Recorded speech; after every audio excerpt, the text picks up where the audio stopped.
Big TV భక్తి సమాచారం WhatsApp ఛానల్లో జాయిన్ అవ్వండి. అన్ని విశేషాలు ఎప్పటికప్పుడు తెలుసుకోండి. ఈ తండ్రి ఇంత ఇవ్వకపోతే అక్కడ అహంకారం ఉండదు కదా. వెళ్ళి కాపురం చేసుకోమని చెప్పాలి కానీ వెనకాల ఎస్ఆర్ఎంటీ సర్వీస్ ఏంటి? ఇక్కడ అవసరమైన ఏవో ఇస్తారు. కాపురానికి సార్ ఎందుకు వచ్చిందమ్మా ఆలోచిస్తే తెలుస్తుంది. కొత్త కాపురం పెడుతున్నారు, అన్నీ కొనుక్కోవాలి కదా. కొన్ని పుట్టింటి వాళ్ళు ఇస్తే కొంత భారం తగ్గుతుంది, లేకపోతే వంట కూడా మానేస్తారా? అందుకని ముందు ఏదో 10 రోజులకు సరిపడి ఏదో ఇవ్వాలి. జీవితాంతం సరిపడి ఇవ్వక్కర్లేదు. ఊరంతా పంచిపెట్టడం దేనికో తెలుసా? ఊరంతా పంచిపెట్టడం ఎందుకు? వీళ్ళు పెళ్ళయ్యారు లేదా వంకర సంబంధం పెట్టుకుని కాపురం పెడుతున్నారు అనుకోకండి, మీ ఊళ్ళో ఉంటారో వీళ్ళు దంపతులే అని చెప్పడం కోసం ఇంటింటికి తిరిగి మా అమ్మాయికి పెళ్ళి ఏందండి, సరే మా కోళ్ళు వచ్చిందండి, సరే మా కోళ్ళు వచ్చిందండి, సరే అంటే ఈ కొడుకు కోళ్ళు ఊళ్ళో ఏ ఇంట్లో కాపురం పెట్టినా కూడా వాళ్ళ సక్రమ వివాహం చేసుకున్న దంపతులుగా ఊరందరూ భావించడం కోసం సారి పంచి పెడతారు తప్ప అహంకారం ప్రదర్శించడానికి కాదు. ఇది మనం ఏమనుకుంటాం, మేము ఎంత పంచిపెట్టాం, అదే మొత్తం కోపం ముంచి పెడుతుంది అక్కడ. ఈ పంచిపెట్టాలకు దాన్ని బట్టి కాపురం ఉండదు కదా. ఈ వైభవ ప్రదర్శన అంతా ఇంతే. అంటే ఇందులోనే మార్పు రావాలి మనకి.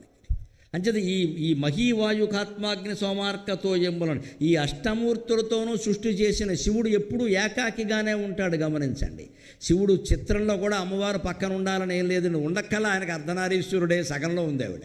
శివుడు ఎప్పుడు నటరాజస్వామిలో ఉంటాడు లేదా తపస్సు చేసుకుంటూ ఉంటాడు. అందుకని సోమార్కతో ఎంబులం చేసి గావించి నిత్యంబు నత్యంత యోగస్థితం నిర్మల జ్ఞానదీప ప్రభాజాల విధ్వస్త నిస్సార సంసార మాయాంధకారుల్ జితక్రోధ రాగాది దోషుల్ యథాత్ముల్ యతీంద్రుల్ భవత్పాద పంకేరుగ ధ్యాన డిండీర ధారానుభూతిని సదా తృప్తులై నిత్యులైరి. అటువంటి శివుణ్ణి మనం తెలుసుకోవాలి, పొందాలి, అనుభూతి చెందాలంటే ఏం చేయాలయ్యా? నిత్యంబు నత్యంత యోగస్థితిన్. మనం చేసే యోగాభ్యాసం నిత్యం చెయ్యాలి. పతంజలి బాబా గారు యోగాభ్యాసం చెబుతూ ఉంటారు. ఎంతోమంది ధ్యాన యోగం అభ్యాసం చేయిస్తున్నారు. ఏదో ఒక మార్గాల మధ్యలో సమస్య కాదు. రాజయోగం, ఆ యోగం, ఈ యోగం చాలా ఉన్నాయి. ఏదో ఒకటి మన యోగం బాగుంటే ఏదైనా బాగానే ఉంటుంది. మార్గం పెద్ద సమస్య కాదు ఇక్కడ. ఇక అది మళ్ళీ గొప్పలు చెప్పు, ఇంతవరకు ఇటువంటిది ఎక్కడా వినలేదు అనొద్దమ్మా, ఇంతకంటే గొప్పవి కూడా ఉన్నాయి. కానీ ఆ మార్గాన్ని నిశ్చలంగా నువ్వు అనుసరించాలి. ఖచ్చితంగా నిత్యం చెయ్యాలి. ఓ ధ్యానం చేయమని చెప్పారు, పొద్దున్న అరగంటని చెప్పారు, సాయంత్రం అరగంటని చెప్పారు. చేయండి, ఖచ్చితంగా చేయండి. ఓ ఏడాది పాటు చేయండి మానకుండా. ఏం ఆపద వచ్చినా సరే పొద్దున్న ఆ సమయానికి అక్కడ కూర్చోవాలి. ఏదైనా ఫోన్ వస్తే కట్టిబారేయాలి. ఎవరన్నా రమ్మంటే నేను ఇప్పుడు రానండి, నేను జపం చేసుకునే సమయం చెప్పండి. ఎవరైనా ఫోన్ చేస్తే మీరు జపం చేసుకునే సమయం అని చెప్పండి అమ్మా. మీరు చేయకపోయిన లోకంలో గౌరవం పెరుగుతుంది, గొడవలేదు. ఆయన ఎప్పుడు జపంలో ఉంటాడు అనుకుంటాడు.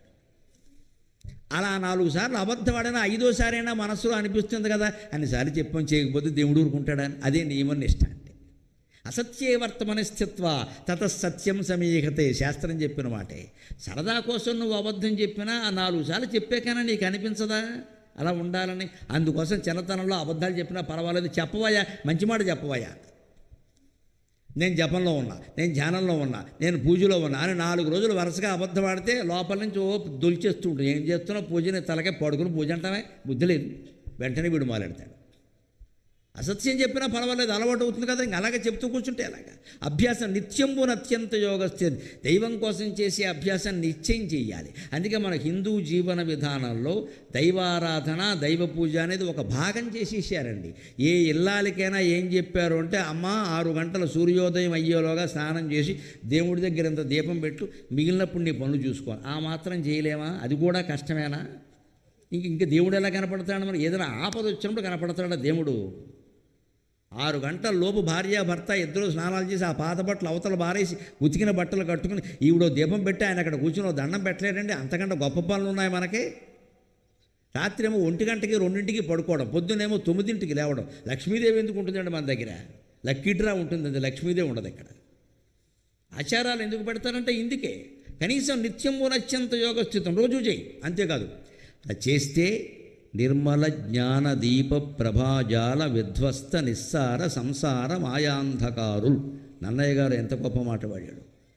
ఆ వెలిగించిన దీపం ఉందే, పెట్టిన దీపం, అది జ్ఞానదీపంలా వెలుగుతుంది.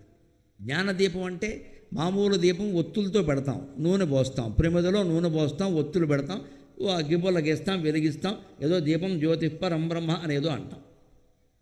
జ్ఞానదీపం అంటే శ్రీనాథ మహాకవి కాశీఖండంలో గుణనిధి కథలో చెబుతాడు. విమల విజ్ఞాన దీపంబు వెలుగుచుండ జ్ఞా శాంతిధారా జలంబుల జలకమార్చి భవుని పూజించ భావపుష్పముల భక్తి అతి విశుద్ధ మనోవృత్తి యజ్ఞదత్తి అంటాడు. విజ్ఞాన దీపాన్ని పెట్టాలి దేవుడి దగ్గర. ఏమిటా విజ్ఞానం? దీపం వెలిగించేటప్పుడు బ్రాహ్మణులు చదివే శ్లోకంలో ఉంది అది. ఆసాధ్యం త్రివర్తి సంయుక్తం వన్యనాయోజితం ప్రియం గృహాణ మంగళం దీపం త్రైలోక్యతిమిరాపకం. సాధ్యం నూనె నెయ్యో పొయ్యాలి, లేకపోతే దీపం వెలగదు. త్రివర్తి సంయుక్తం 3 ఒత్తులు కలిపి 3 పోగులు కలిపి ఇలా గుండ్రంగా మెలిపెట్టి ఒక ఒత్తు కింద పెట్టాలి. 3 ఒత్తుల 6 ఒత్తుల 7 ఒత్తుల అంటారా, శాస్త్రం చెప్పింది ఇంతే. 3 దారపోగులు కలిపి ఒక ఒత్తు కింద పేనమన్నారు. ఆ పేనడం ఇలా మెలిపెట్టినట్టు చేయాలి. ఎందుకంటే నూనె ఇప్పుడు నీళ్లు పళ్ళ మెరుగు, కానీ నూనె వంకరగా తిరుగుతుంది, జారుతుంది. అందుకని ఒత్తి మెలిపెట్టాలి. సాధ్యం త్రివర్తి సంయుక్తం వన్యనాయోజితం నిప్పు ముట్టించమన్నాడు. దీంట్లో అంతరార్థం ఏమిటంటే ఒత్తి అనడానికి దారం అనడానికి సంస్కృతంలో గుణం అంటారు. మన దేహాన్నే ప్రమిద చేసి ఇందులో భక్తి అనేటువంటి నూనె పోసి ఈ త్రిగుణాలు ఉన్నాయి, సత్వగుణం రజోగుణం తమోగుణం, ఈ 3ంటినే దారపోగులుగా భావించి మెలిపెట్టి మెలిపెట్టి మెలిపెట్టి శివుడి దగ్గర దీపంగా పెట్టాలి. స్వామి నువ్వు తీసుకో, స్వామి నువ్వు తీసుకో. ఈ త్రిగుణాల కారణంగానే మనకి దుఃఖాలన్నీ వస్తున్నాయి. తమోగుణం రజోగుణం సత్వగుణం. ఉదాహరణకు రజోగుణం పోటీ, ప్రతిదానికి పోటీ, మంచి పనికి పోటీ చెడ్డ పనికి పోటీ. పోటీ లేకుండా మనం ఉండలేమండి. చిన్నపిల్లలు పోటీ పడతారమ్మా, 10 ఏళ్ళు 15 ఏళ్ళ వరకు పోటీ పడతారు. 70 ఏళ్ళ వాళ్ళకి పోటీలు ఏమిటండి? రాజకీయాల్లో పోటీ, పేరంటాల్లో పోటీ, దేవుడి పూజలో పోటీ, ఐశ్వర్యంలో పోటీ, ప్రతిదీ పోటీ. ఈ పోటీల నుంచి వీలైనంత తప్పించుకోవాలి. ఎవరో పాల్గొంటారు, మనకి ఎందుకు వచ్చిన గొడవ అది. ఇక వాళ్ళు బాగా చేశారా, వీళ్ళు బాగా చేశారా, అక్కడి నుంచి తిట్టుకోవడం కొట్టుకోవడం, ఇదే రజోగుణం. ఈ పోటీల నుంచి తప్పుకుంటే నువ్వు ప్రశాంతంగా ఉంటావు. గెలిచినప్పుడు ఆనందించండి, ఓడిపోయినప్పుడు దుఃఖం ఉండాలి. గెలుపు ఓటమి 2 లేకుండా ఉండాలంటే ఆ ఆట నాకు వద్దంటే అయిపోయా, గొడవలేదు, నేను ఆడను, గొడవలేదంతే, అయిపోయింది. ఇంకా అది ఆ రజోగుణం వదిలించుకోవాలి. సత్వగుణం మంచిదే, ఏదో గ్రంథాలు చదువుతాం చేస్తాం, కానీ దాని అహంకారంగా మారకూడదు, చాదస్తంగా కూడా మారకూడదు. ఈ 3ంటిని ఒత్తి కింద మెలిపెట్టి దేవుడి దగ్గర వెలిగించమంటే అర్థం ఏంటి? దగ్ధం చేసేయి అంటే కాల్చేయి, బూడిదైపోవాలి మొత్తం. 3 గుణాలు నాశనం అయిపోవాలి. అదే పురారి త్రిపురాసుర సంహారం. అందుకని అది దీపం, జ్ఞానదీపం. అటువంటి జ్ఞానదీపం పెట్టాలి. భావపుష్పముల భక్తి. మనం చాలాటప్పుడు భక్తిలో కూర్చున్నప్పుడు, పూజలో కూర్చున్నప్పుడు స్తోత్రాలు చదువుతాం, పారాయణ చేస్తాం, ఒక్కచోట కూడా అర్థం తెలుసుకోం. మనందరం గోతులో పడుతున్నది ఇక్కడే. విష్ణు సహస్రం లలితా సహస్రం పారాయణ చేసే వాళ్ళకి విజ్ఞప్తి చేస్తున్నా, ప్రతిరోజు ఒక పారాయణ చాలు. 16 పారాయణలు చేయకండి చాదస్తంగా. పొద్దున్న 2 సార్లు, సాయంత్రం 2 సార్లు. విష్ణుమూర్తికి కూడా విసుగు వస్తుందమ్మా. అన్న అవసరం ఒక్కసారి చదివి ఒక 10 నామాల అర్థం తెలుసుకునే ప్రయత్నం చేయండి. విశ్వం విష్ణుర్వషట్కారో భూత భవ్య భవత్ ప్రభు, ఇలా ఒక 10 నామాలు ఒక్క వాక్యంలో అర్థం. 100 రోజులు అయ్యేసరికి విష్ణు సహస్రం అర్థాలు మీకు తెలిసే. అలాగే 2వ చేయండి, అలాగే 3వ చేయండి. ఒక 3-4 ఏళ్ళు అయ్యేసరికి మీరు విష్ణు సహస్రం అర్థమంతా తెలుసుకుని మాట్లాడగలుగుతారు. మాకు మళ్ళీ మేము చేసే సాధన అదే. నేను ఇంట్లో ఎప్పుడు పారాయణలకు ఎక్కువ ప్రాధాన్యం వేయను, నేను దాని అర్థం తెలుసుకుందుకే ప్రాధాన్యం ఇస్తాను. కాబట్టి మీకు చెప్పగలుగుతున్నాం. ఈవేళ లలితా సహస్రమేనా అంతే. ఊరికే డమడమలాన్ని చేసి నిర్లేప నిర్మలానిచ్చ నిశ్చింత నిరహంకార నిర్మోహమోహనాశిని నిర్మమా మమతాహంత్రి నిష్పాప పాపనాశిని అని చదువుతూనే ఉన్నాం. మనకి మోహం అలాగే ఉంది, పాపం అలాగే ఉంది, మమకారం అలాగే ఉంది, అహంకారం అలాగే ఉంది. లలితా సహస్రం పుస్తకం కూడా అలాగే ఉంది, అట్టగట్టేసి మొత్తం జిడ్డు పట్టేసి. పైగా మనం ఆ పుస్తకం పట్టుకుని ఏమంటాం, ఈ పుస్తకం పారాయణ మొదలెట్టాకే మాకు మనవడు పుట్టాడు. నీకు మనవడు పుట్టడం కోసం ఆ పుస్తకం రాసింది వ్యాసుడు. నీ మనవడు ఏమన్నా పెద్ద చక్రవర్తి ఇక్కడ. అందుకు సెంటిమెంట్ పెట్టుకుంటే ఆ పుస్తకం వదలరు, అది అట్టకట్టేసింది, జిడ్డు పట్టేసింది, వదలరు. ఎందుకంటే అచ్చు రావడం పెట్టాం, ఆ పుస్తకం బుద్ధి రావాలి, కానీ పుస్తకం అచ్చు వస్తుందా? పిచ్చి నమ్మకాలంటే ఇవే. ఇలాంటి నమ్మకాలు ఉండబట్టే మనం పాడైపోతున్నాం. నా పారాయణ చేసే ప్రతి వారు పారాయణ ముగిసిన వెంటనే 10 నామాలు, ఎక్కువ అడగట్ల, 10 నిమిషాలు పడుతుంది, వదిలేయండి. అర్థాలతో సహా పుస్తకాలు ఉన్నాయి. అప్పుడు జ్ఞానదీపమే నిజంగా వెలిగించగలుగుతాం.